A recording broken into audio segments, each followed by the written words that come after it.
They broke in overnight and stole them right from the assembly plant. 6 Mustangs stolen overnight at Ford's Flat Rock assembly plant. And we aren't talking about run-of-the-mill Mustangs either here.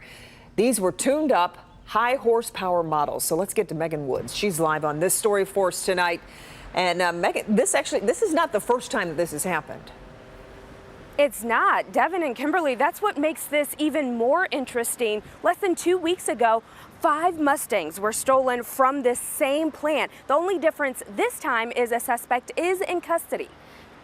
Around 3 Thursday morning, thieves were able to steal 6 2022 Shelby GT 500 Mustangs from this Ford assembly plant in Flat Rock. The second group of Mustangs stolen from the plant this month.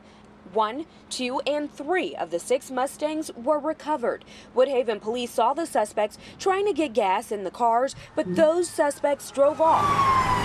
State troopers were able to follow this one until it ran out of gas on I-76 near MLK. That driver was taken into custody. This orange one was found by a tow truck driver. It was abandoned on I-75 near Livernois.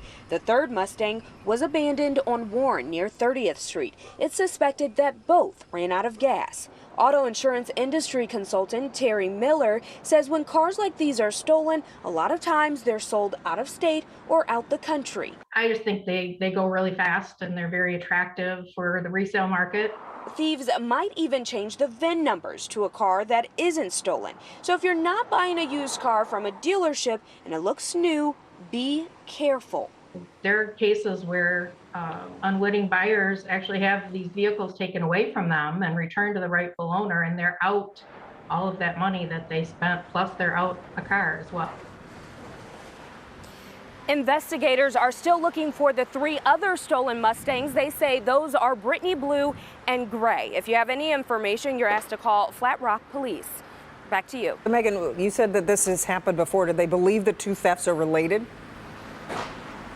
So Flat Rock Police say it's still under investigation and it's unclear, but there are some similarities. Okay, Megan, thanks.